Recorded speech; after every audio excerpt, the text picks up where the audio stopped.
Salut à tous et bienvenue sur cette nouvelle vidéo consacrée à la musique.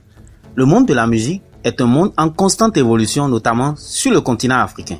Nombreux sont chaque année ces nouvelles voix qui surgissent avec tant d'originalité et de talent. Le marché musical devient alors de plus en plus concurrentiel. Il est devenu une industrie où le talent seul n'a plus sa place, ou du moins, c'est le constat qu'on en fait de plus en plus aujourd'hui. Sites de streaming, plateformes de téléchargement, chaînes télé de promotion musicale, grosses maisons de production, clips vidéo à grand budget et une kyrielle de collaboration, il vous faut bien plus que du talent aujourd'hui pour émerger et rivaliser sur la scène musicale. Il est très bien se faire connaître dans son pays, mais ce qui fait connaître réellement un artiste à l'international, c'est les canaux, c'est les réseaux. Et si vous n'avez pas le réseau, il peut ainsi vous arriver de vous éteindre du jour au lendemain si vous n'êtes pas suffisamment dans les bons canaux nécessaires à votre succès, mais surtout à la gestion de ce dernier. Nous vous présentons dans cette vidéo 5 artistes béninois qui ont sombré malgré leur talent. Si vous êtes nouveau sur la tour de contrôle, n'hésitez pas à vous abonner pour ne plus rien louper.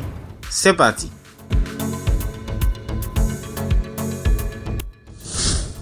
À la 5e place, nous avons l'artiste chanteur Gaël.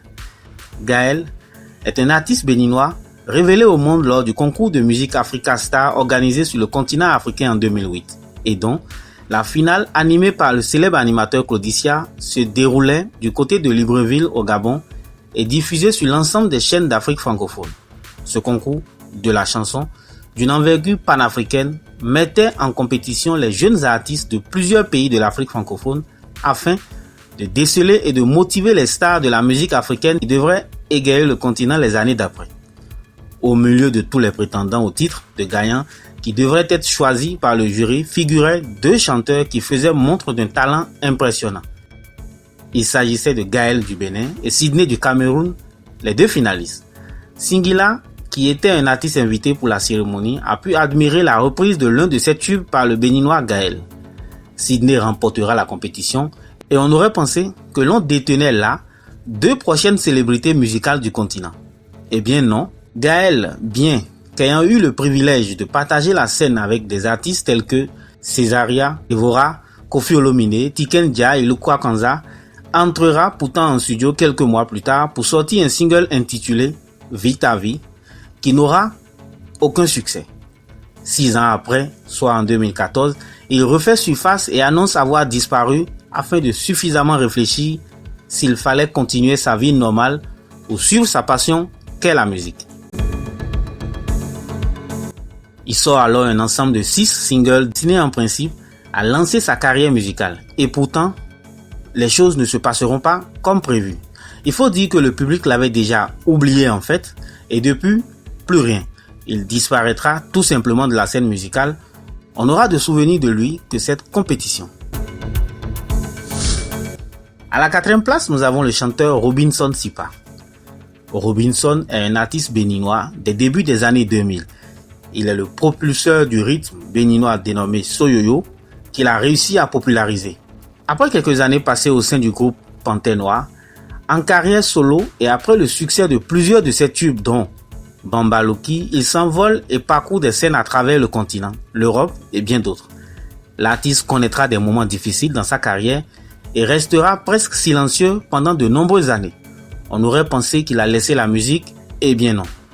Presque oublié par ses fans, il refait surface en janvier 2020 à travers un concert hommage où il sera récompensé à titre honorifique pour ses succès antérieurs. Les mutations constantes de la musique des dernières années ne l'aident pas non plus dans la conquête ou dans la reconquête de son public d'autrefois, encore moins celui d'aujourd'hui. À la 3e place, nous avons le rappeur béninois Blaze. Blaze est un rappeur béninois qui a commencé la musique autour des années 2010 avec un style totalement différent.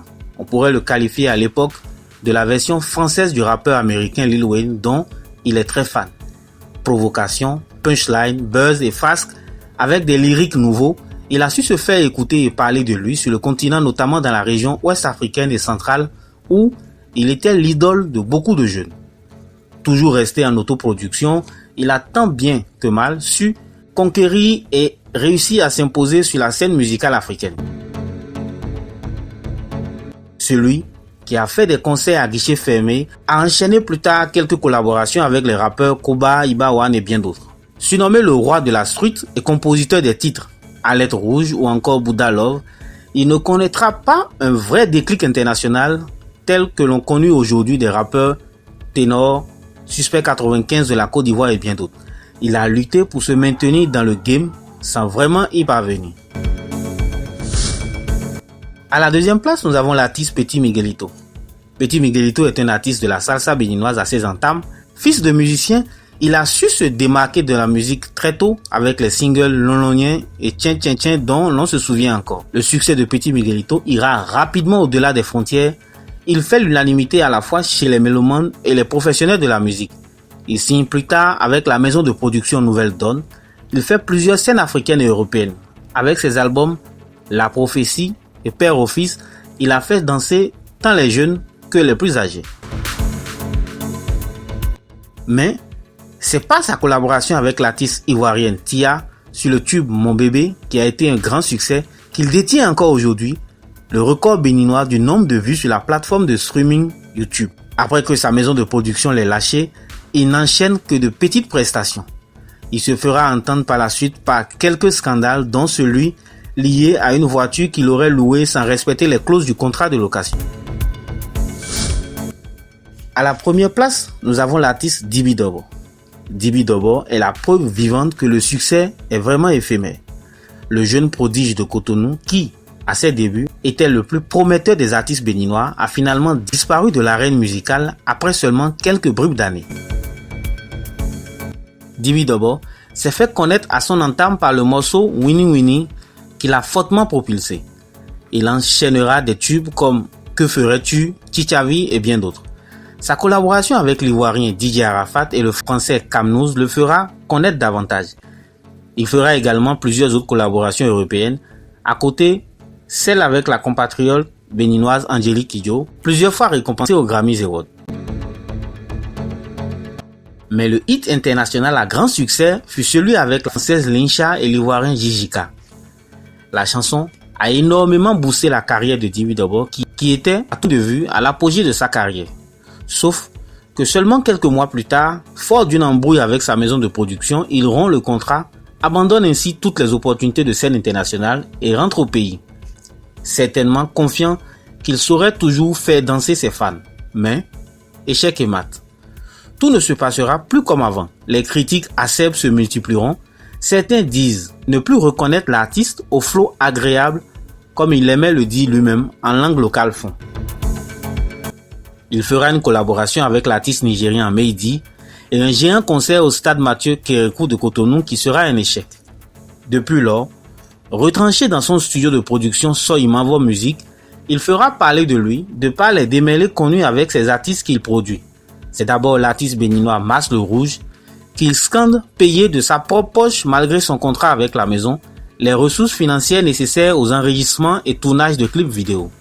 Plus tard, la productrice béninoise Yedia Durier du label Bades Entertainment raconte que dans le but d'une collaboration d'un de ses artistes avec Dibi Dobo, ce dernier l'aurait escroqué dans une affaire de 5000 € dont l'artiste Dibi Dobo aurait touché la moitié de la somme sans livrer la production. Accusation face auquel l'artiste restera muet. Eh bien, nous voici à la fin de cette vidéo. Si vous pensez que nous avons oublié quelque chose, dites-le nous en commentaire et surtout en attendant, à la prochaine.